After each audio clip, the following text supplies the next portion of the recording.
Hey, what's up guys, it's ElasticSpyder here, and in today's video we're going to be doing some quote-unquote stat leaks that were put out by the official World of Warships Facebook page.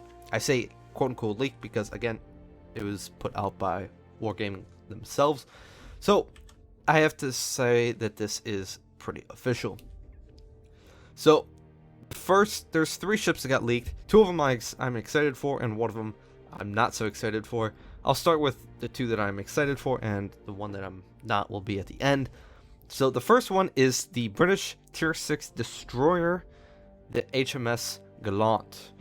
So this is the Gallant as of 1940. So in terms of, we've got the stats here. So we're looking at 36 knots of speed, meh for a destroyer at Tier 6. The first thing when I see this is I think of a frigate sea hull, which it kind of does look like a frigate with a sea hull. 4 guns, although they are only 120mm in single mounts. So, but again, that is, if you have frigate and you go with the sea hull, that's exactly what it is, minus the smaller caliber. But then it has 21-inch torpedo tubes in a 2x4 configuration that can shoot on both sides, so I guess they're actually on turrets, you could say. But so again, frigate, sea hull, that's kind of what I'm expecting. I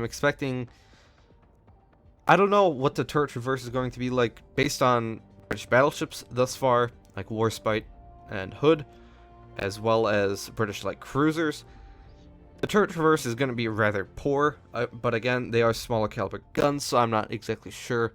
Given that they are smaller caliber guns, I'm going to make an assumption that they are going to have a slightly better reload than, let's say, the American 127mm guns. That kind of fits the trend for like British light cruisers, for example. So again, my personal assumption, but not going to say anything about that. I have to say though, again, my opinion, I think they're going to do something with the smoke again. So I don't think it's going to be as crazy as British smoke, but I think that it's going to have a shorter plume duration, but the way that it works is going to be similar to British light cruisers. Again, don't know. So in terms of duration, I'm assuming that it'll be about that same duration. But yeah, so I kind of expect this to be very similar to American destroyers at the lower tiers. So moving on from the HMS Gallant is the next ship that I'm extremely excited for, and I'm debating whether I get it or not. But it is the Tier 8 American aircraft carrier Uss Enterprise, and this is the 1944 variant. So this is going to be interesting both from a random perspective and a competitive perspective. Looking at the random perspective first, 32.5 knots, not bad for an aircraft carrier. In terms of AA, it's going to have 8 single mount 127mm guns, which are, I don't know if they're probably going to be dual purpose, but we don't know yet. Again, that probably doesn't matter all that much. If you've got a ship chasing you down, you're pretty much screwed anyway, so it doesn't matter that much. 40mm Bofors, I'm assuming. That's what the wiki page says for the outfitting that it had in September 1945, according to the Wikipedia page.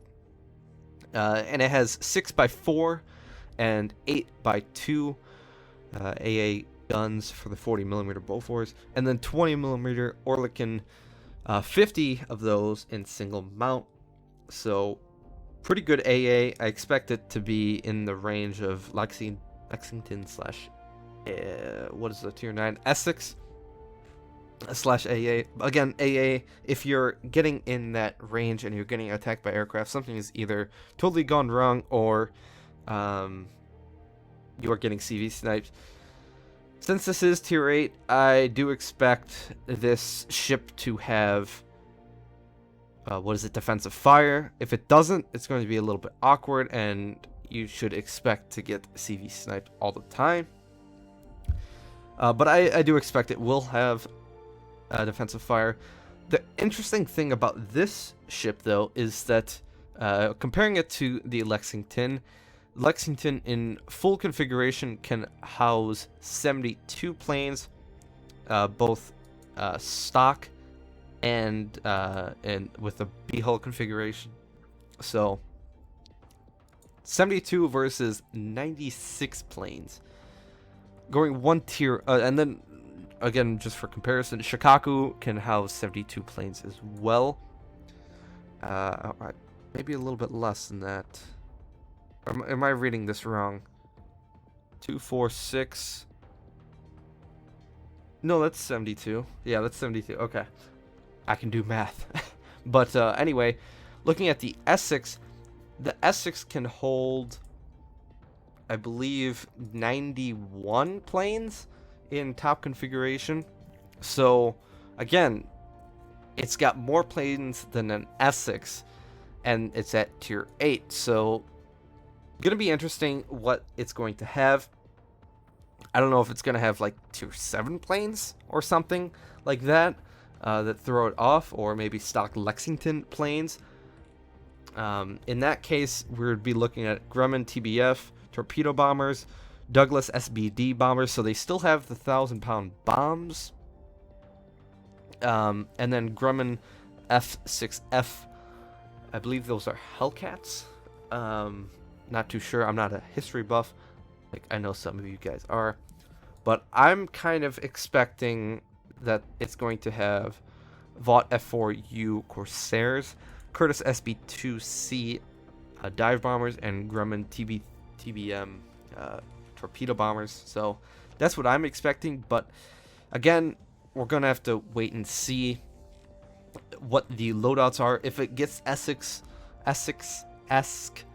that's kind of hard to say, tongue twister, Essex, I can't say it now, but if it gets the air wing of an Essex, it can be pretty dirty in terms of random battles. That means you would get a fighter with your strike, and your air superiority loadout would be quite good as well.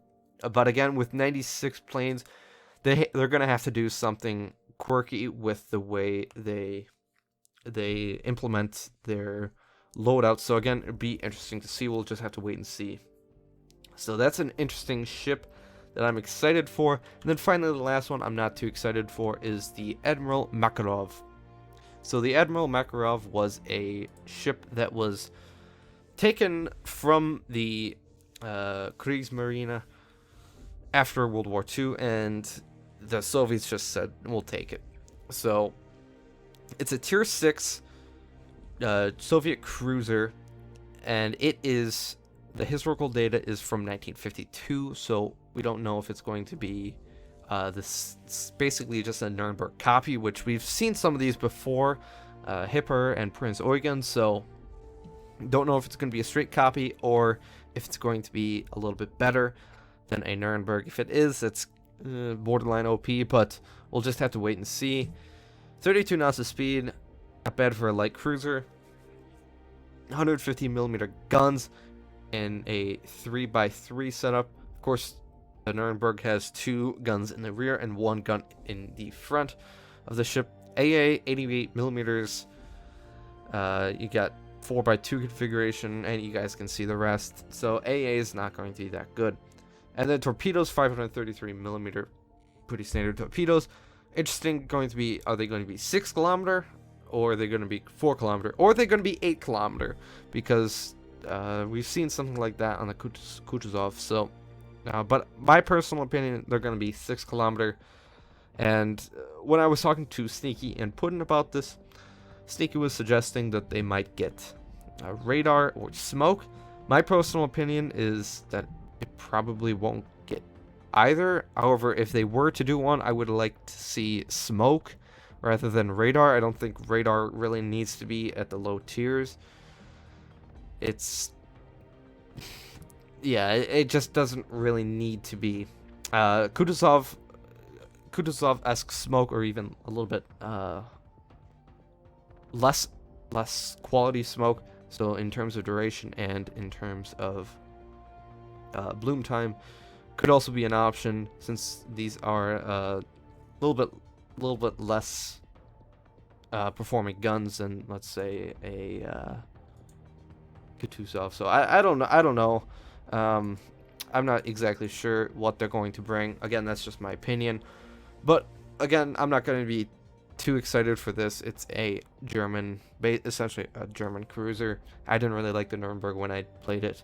So yeah, that just about wraps it up. I hope you guys enjoyed the video. If you do like these kind of stat leak videos sort of things, let us know down in the comment section down below, as well as subscribe and like if you haven't already. And I will see you guys later, and have an amazing day.